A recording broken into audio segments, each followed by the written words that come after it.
Bueno, muy buenas noches a todas y a todos. Querido Luis, muchísimas gracias por esta invitación, mucho gusto. Estoy encantada de estar con ustedes.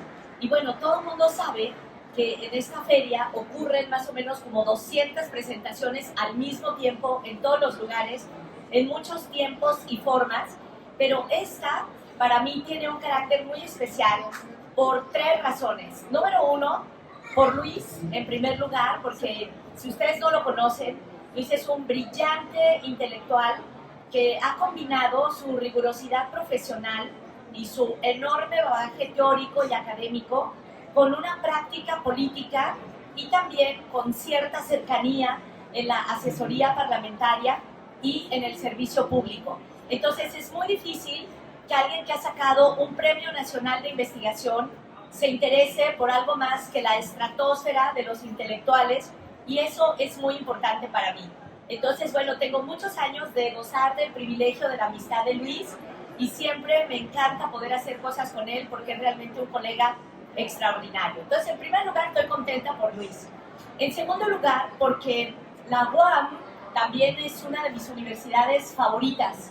Además, desde luego, de mi alma mater, la Universidad de Guadalajara, y de la UNAM, donde hice mi maestría, y Flaxo, la otra maestría, y el doctorado en Oviedo. La UAM ha sido una gran aliada.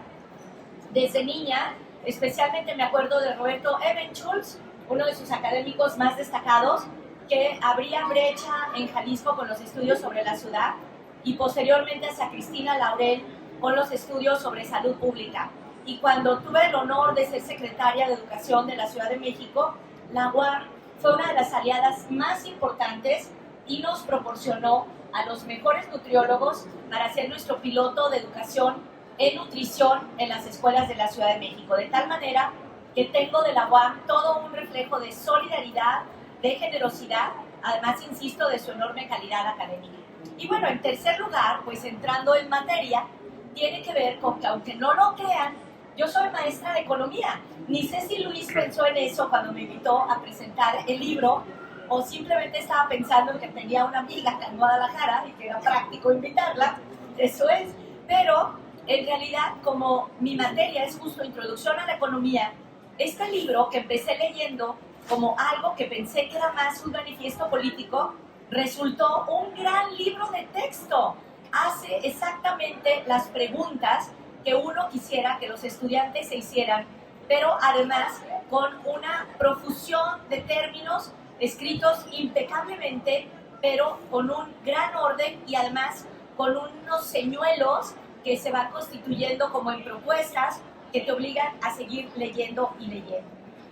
Bueno, para ser políticamente correcta, diré que este libro tiene 4 capítulos y una elegantísima hoja de ruta en donde Luis va describiendo el camino que hemos de recorrer para leer este libro. Entonces, bueno, tengo un textito escrito que les voy a leer y luego después voy a comentar algunas de mis notas a mano.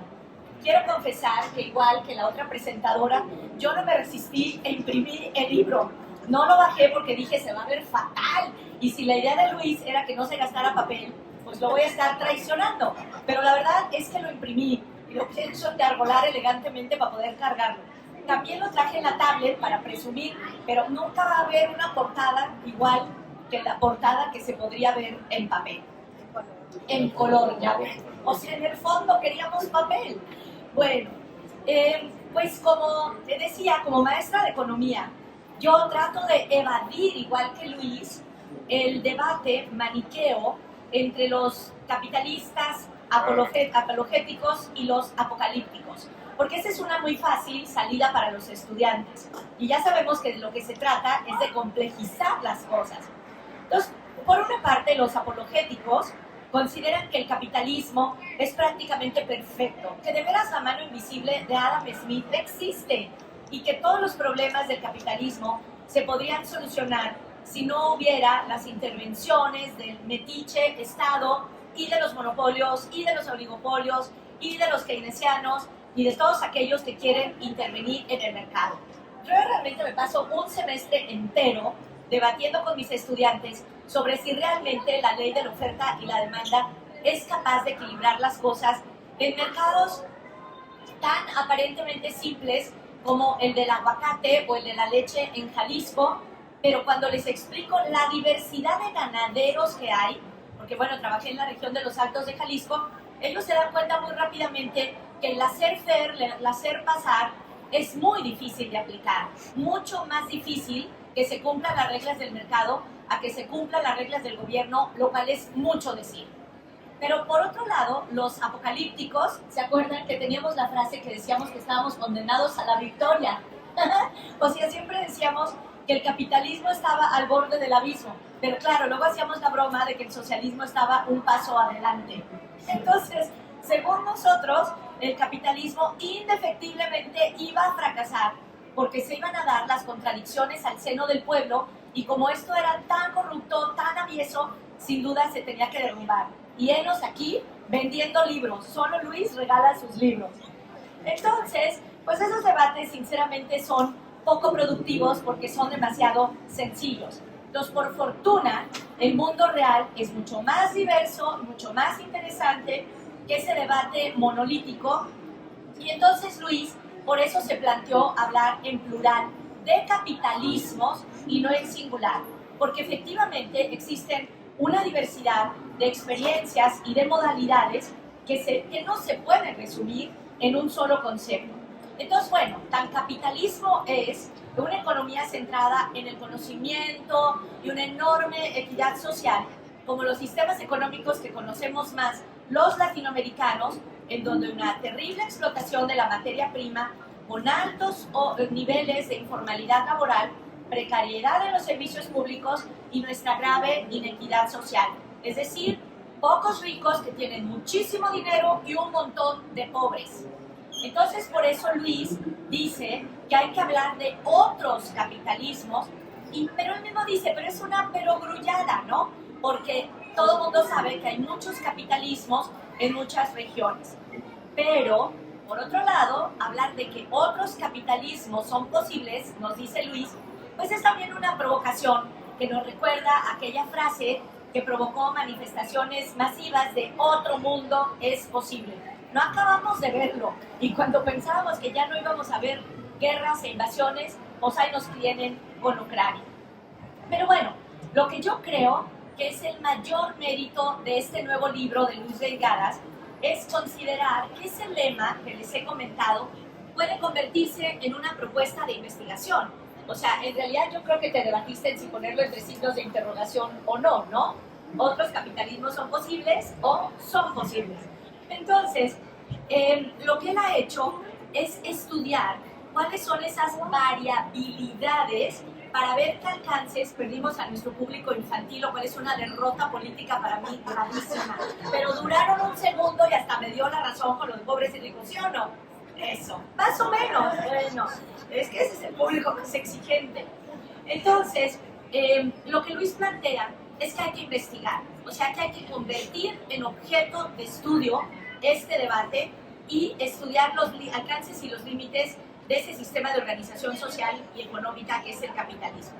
Ahora, no van a pensar, como dije al principio, que Luis se engolosina con el conocimiento per se, sino que en el fondo se te nota que hay una propuesta política y que quieres salir, digamos, de este debate exclusivamente técnico y por eso se detiene tanto en hacer 20 tesis para esta propuesta de investigación.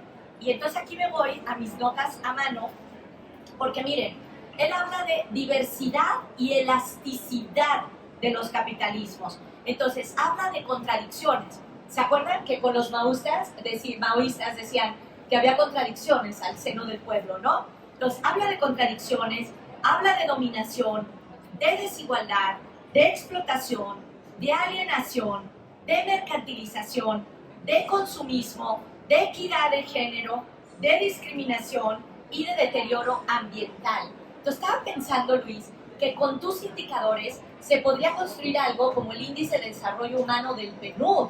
O sea, tú podrías hacer con esto un cuadro de doble entrada y comparar algunos países y poner en qué estadio está cada cosa como para saber qué tipos de capitalismos existen. Porque claro, podríamos hacer una clasificación muy fácil, digamos, como entre el imperio norteamericano y todo su glamour, el mundo de la Unión Europea, que ya vimos que no es nada parejo, los capitalismos latinoamericanos, pero antes de salir de Europa, pues pondríamos como ejemplo los maravillosos y socialdemócratas Países Bajos, que son la creme de la creme, y el sueño de que el candidato al premio Nobel gana casi lo mismo que el chofer de un autobús, y que por ley está establecido que los niños tienen que ir a las escuelas donde trabajan los papás, lo cual obliga a que haya una gran movilidad social. Pero en realidad, si siguiéramos todos estos indicadores que les leí de Luis, se podría hacer una clasificación original. O sea, eso podría ser una cosa muy interesante. Obviamente, pues no puedo resumir aquí las 20 tesis, pues porque tienen que leer el libro, sino qué chiste tiene, ¿no? Pero lo que sí me llamó más que nada la atención, y fue una de las hojas que imprimí, porque pues Luis es antropólogo, es que él dice que lo verdaderamente disruptivo es que se hiciera un análisis antropológico de los capitalismos.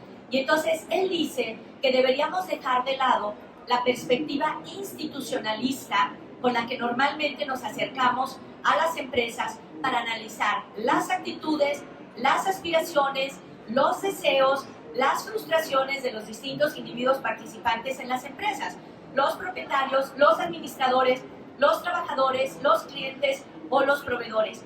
Y eso, claro, me parece una alternativa muy original para nosotros los economistas, que habitualmente incluso vemos a la empresa como una unidad.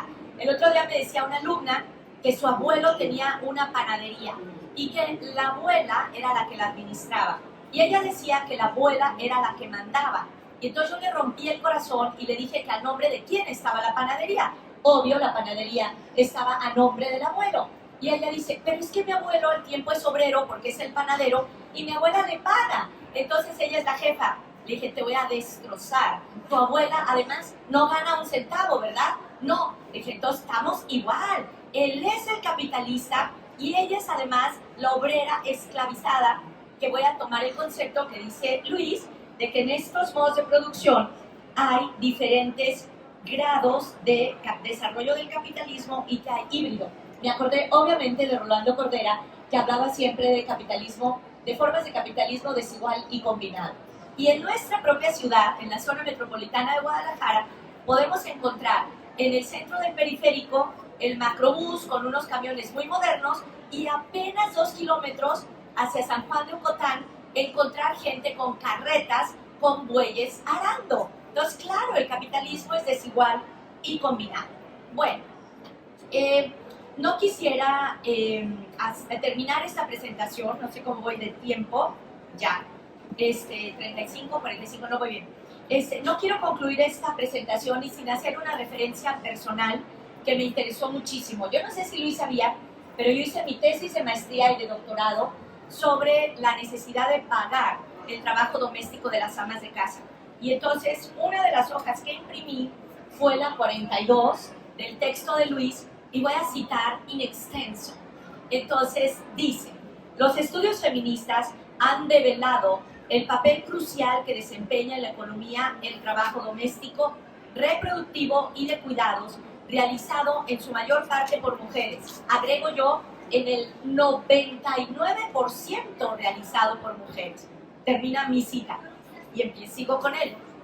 La ceguera de género de diversas teorías económicas volvió invisible el trabajo de las mujeres, que es fundamental para la reproducción de la vida y para el funcionamiento de cualquier sistema económico, incluido el capitalismo. Vuelvo a hablar yo, no, ¿sabes cómo lo caracterizó?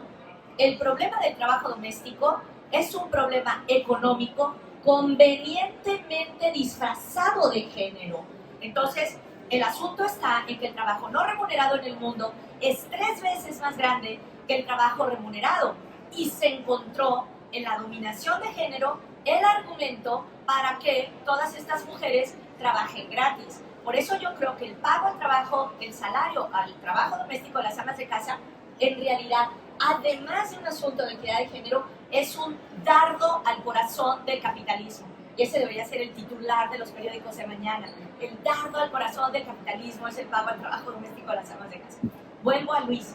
Entonces él dice, por lo general, ese trabajo se realiza en el hogar y no implica una relación mercantil. La mayoría de las veces no recibe un pago, pero no por ello deja de generar valor, incide sobre el valor de cambio y sobre la capacidad productiva de la fuerza de trabajo. Es un trabajo que se lleva a cabo fuera del mercado, pero el valor que produce incide en el mercado. Puede discutirse quién o quiénes se benefician del trabajo doméstico, reproductivo y de cuidados, pero lo que es imperdonable es excluir del análisis del capitalismo estas labores porque implica dejar fuera a la mitad o más de las personas que trabajan.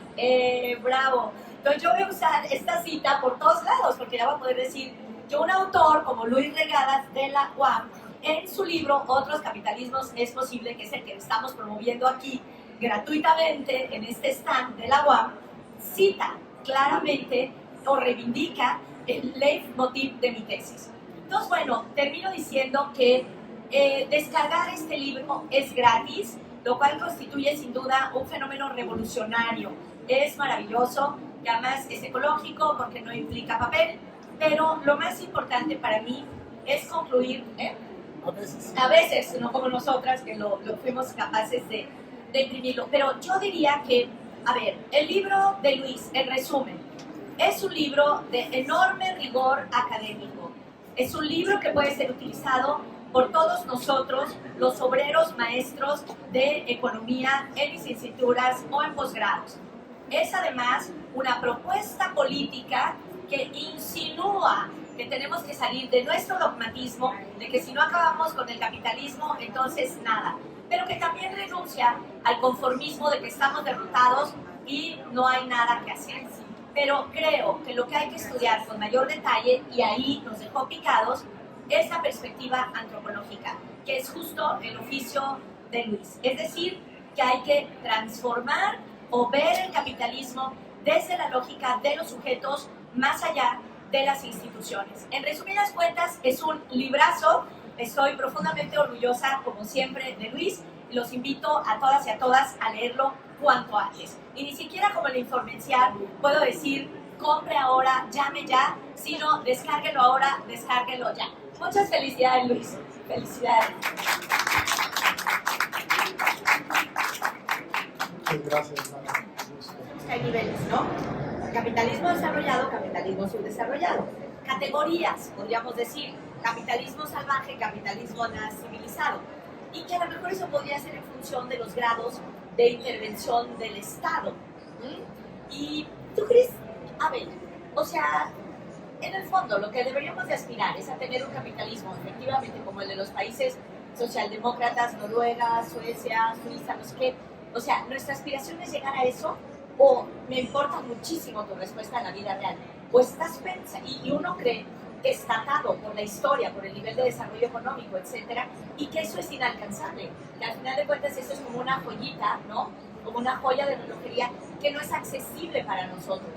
¿Tú crees que a lo que debemos aspirar es a eso, y que en países como los nuestros se puede construir? No es una cuestión nada más de grado. Más desigual, menos desigual, más extractivista o menos extractivista. Sí importan los grados. Porque obviamente tú dirás, pero sigue siendo capitalismo, sí. Pero es diferente el grado de sustentabilidad que logremos en las próximas décadas puede significar la vida o la muerte de millones de personas. Entonces los grados sí importan. Pero también se trata de que hay diversos caminos, que son distintos y que no solo se trata de los países. Por eso puse el ejemplo de Costa Rica o de Uruguay, donde la corrupción es menor, la igualdad es un poco mayor, es más sustentable. Entonces, o de Ruanda, un país muy pobre, pero que después del genocidio ha encontrado un camino más feminista y más sustentable y más innovador, siendo un país muy pobre. Entonces no es de que todos nos volvamos como los ricos, porque hay diferentes caminos. Este tema de la diversidad de los capitalismos ya ha sido tratado por los economistas, pero me parece muy simple como lo han tratado. Ellos lo reducen a esto: países con más intervención estatal o con menos intervención estatal. Es importante pero no es lo único en lo que puede variar. Yo pensaría también en capitalismos más depredadores y menos depredadores, más sustentables y menos sustentables, con mayor equidad de género o menor equidad de género. Es importante para la vida de la mujer. Uno puede decir, no, pero capitalismo y patriarcado son un binomio inseparable. Sí y no, porque es diferente la vida de las mujeres en un país como México, donde mueren asesinadas 70 o 90 mujeres al mes, que países donde mueren asesinadas 2 o 3 mujeres al año.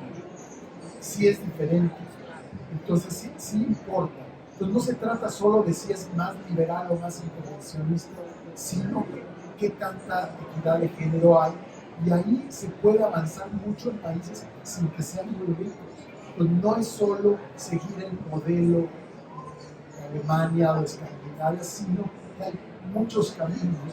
En la parte que hablo de la desigualdad, empiezo diciendo una posibilidad es de más a menos, pero otra sería ver diferentes tipos de igualdad y desigualdad.